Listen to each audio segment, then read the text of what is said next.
So I had an idea for today's Kids Corner intro, Joel. It will be awesome. Is that why you're dressed up like a clown? Yup, I'm thinking a spectacular circus theme. You cannot be serious. Exactly. That's why I'm a clown. Honk, honk.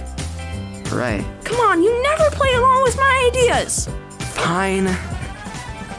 Ladies and gentlemen, boys and girls, welcome to the Kids Corner. We'll have shows to astound you.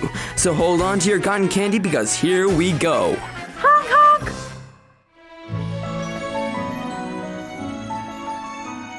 What a curious place this is. I wonder where the white rabbit went. Hello? Oh, it doesn't help matters that I seem to be lost. Lost? Oh, dearie me, that's not good at all. Who's there? I think the better question would be, who's here? Why, you're a cat. A Cheshire cat, to be precise. Thanks for noticing. I couldn't help noticing you are lost. Yeah, that's because I said that just now. I wondered why it sounded familiar. Can you help me? I'm looking for a rabbit. Those are the small creatures with the long ears, right? Yeah. Have you seen him? Seen who? The rabbit. What rabbit? Ugh, this is ridiculous. I suppose it is. But if you think this is ridiculous, you'll love the Hatter and the Hare. The hare? And the Hatter. They live just over yonder. Are you sure the hare wasn't actually a white rabbit? Do you have something against white rabbits? Never mind. But thanks for your help. That must be them. That's why his toesies couldn't possibly be roses. It's against the very nature of rationality. Posies are much more toesy than the roses could ever be. Truer words have never been said, my friend. More tea? Tea? Don't mind if I do. The tots trundle too timidly to trouble the trees' tippy tops. Think they treat treetops too tenderly. Tut, tut. The treetops take tumultuous terrors Thursdays through Tuesdays. As the saying goes. Excuse me. Why should we? I'm sorry? Oh, introductions. Where are my manners? It's a pleasure to meet you. Sorry, I'm March Hare, and this is Hatter. My dear girl, welcome to our tea party. Do you have any teas to share? Come now, Hatter. It's not nice to tease people. Quite rude, in fact. I actually didn't come for tea. I'm looking for a white rabbit. Why is that? Are they valuable or something? I'm sure they could be. I don't know. I was just following him. Not sure how I feel about you stalking people. They provide a great service. Without people, stocking shelves retail would collapse. Thank you, young lady, for your contribution to society. I'm sorry, You mentioned that. but I think I'm wasting my time here. On the contrary. We're the ones wasting your time. But to make it up to you, how about we listen to the radio?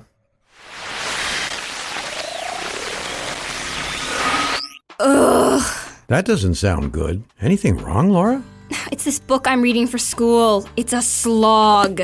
Oh? Let me see here. Alice in Wonderland. That's a classic. I don't know who decided that. It's pretty weird. Maybe, but I find the misadventures of Brillig and the Mome Rats to be quite outgrabbing. I'm sorry you're not enjoying the book, Laura, but it's like they say, a little nonsense now and then is relished by the wisest men.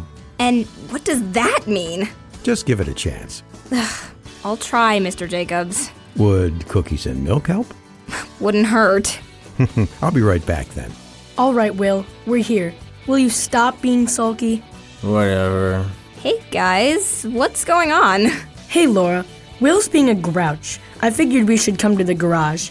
Either Mr. Jacobs could set him straight, or I can listen to the radio and not have to pay attention to his moodiness. First, I don't need to be set straight. And secondly, I'm not being moody. And thirdly, I'm going to start up the radio now. Bye, Will. I can't hear you anymore.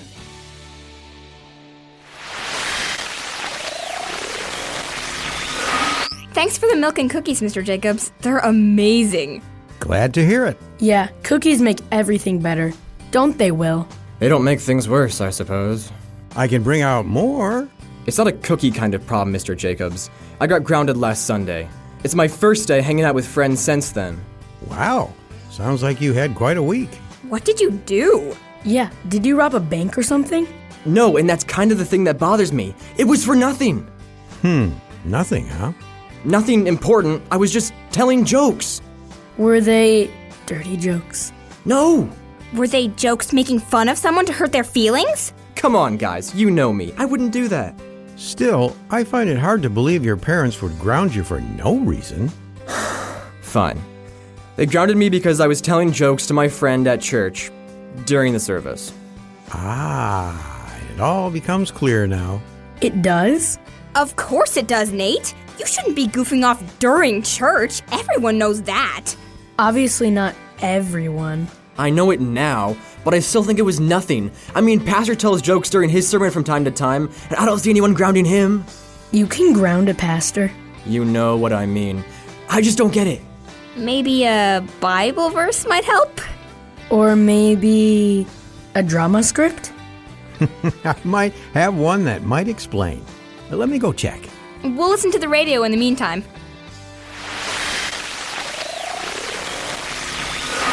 And now, from the garage of Lionel Jacobs comes the excellent drama, The Grand Parade, an adapted biblical teaching about timing. Once upon a time, in the bustling city of Tinkerton, there was something exciting going on. It's only the biggest event of the year.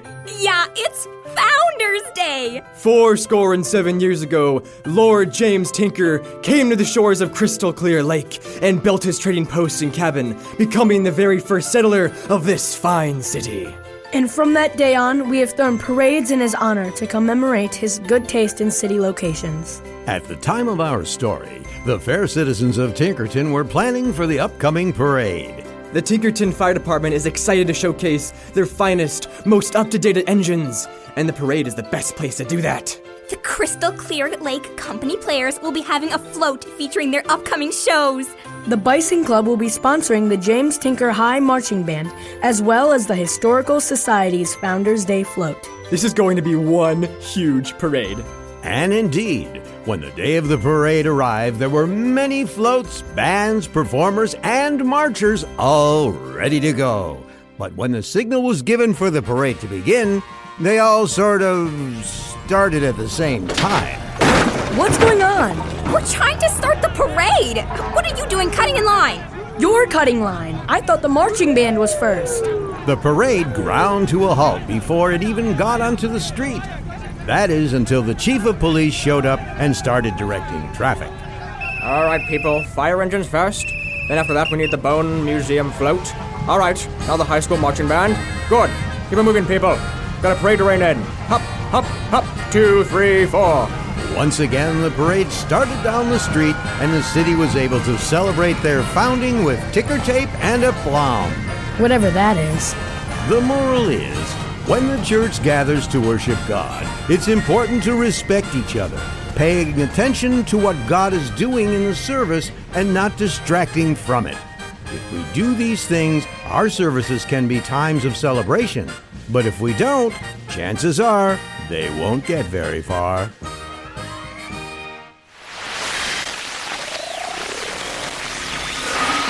Mr. Jacobs? Yes, Will?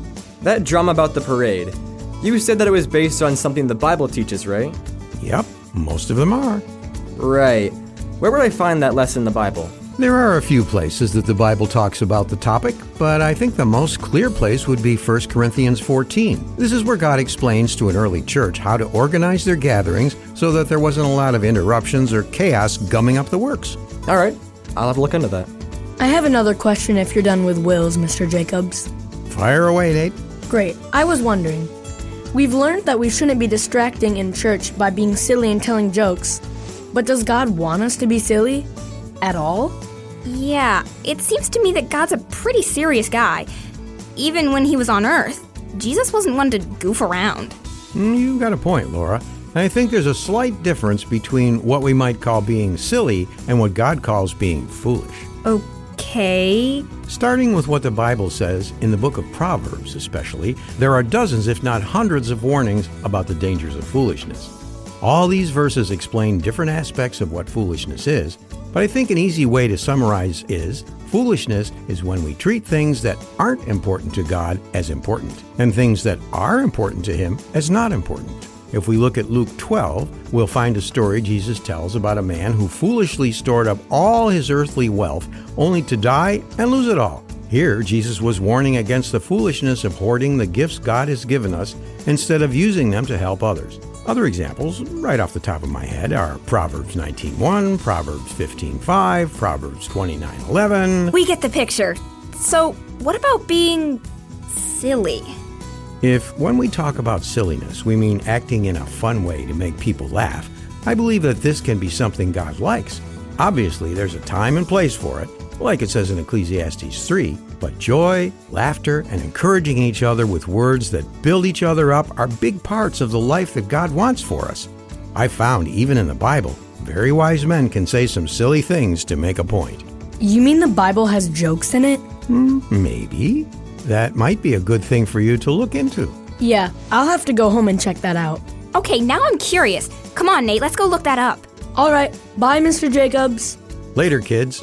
Are you heading out too, Will? Yeah, in a bit. I was just wondering if you had anything else to say on the topic. I figure if I'm going to get grounded for getting this wrong, I might as well learn as much as I can so it doesn't happen again. Very wise. I think the main thing God has to say about telling jokes or being silly can be found in Ephesians 4:29 and Matthew 12:36. That being, we need to be careful with our words. The things we say can bring joy, but they also can bring harm, and we need to know the right way to say things and the right times to say them. Kind of like it says in Proverbs 12:18. All right, it's a lot to think about. But thanks for talking it through with me. I've got to head home, still some chores to do. Glad to be of help. Would you mind turning off the radio on your way out? No problem.